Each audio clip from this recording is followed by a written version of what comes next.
Passage 50. Love and sorrow. Prem or Dukh. Phase 1 recitation.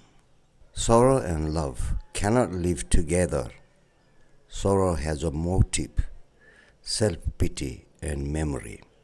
Every tear is of time or remembrance, and sorrow grows in the soil of time. You cannot be free of sorrow if you are not free of time. They are inseparable as the shadow of that electric pole.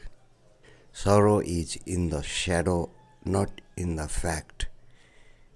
In the fact, in the what is. Fact has no time,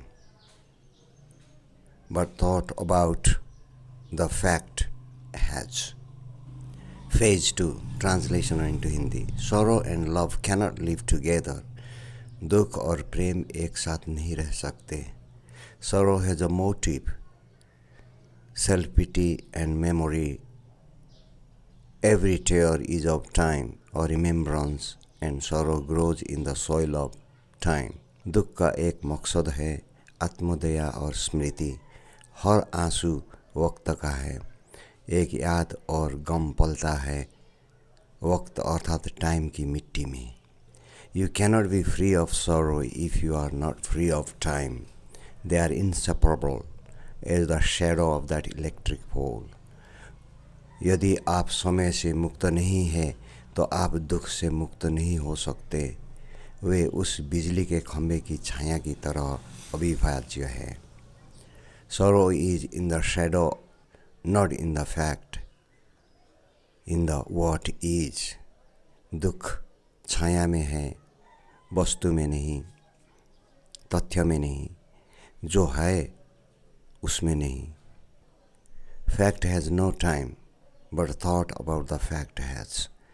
तथ्य का समय नहीं होता है, लेकिन तथ्य के बारे में सोचने का समय होता है. Phase 3, comprehension. What is the main point that the author is making about sorrow and love? लेखक दुख और प्रेम के बारे में मुख्य बात क्या कह रहा है? The author is making the point that sorrow and love cannot live together. Sorrow is rooted in the past, while love is rooted in the present moment. लेखक यह कह रहा है कि दुख और प्रेम एक साथ नहीं रह सकते. दुख अतीत में निहित है, जबकि प्रेम वर्तमान क्षण में निहित है. What is the relationship between sorrow and time? दुख और समय का क्या संबंध है? Sorrow is a product of time. It is a memory of something that has happened in the past. दुख समय की उपज है, यह अतीत में घटी किसी बात की स्मृति है. How can we be free of sorrow?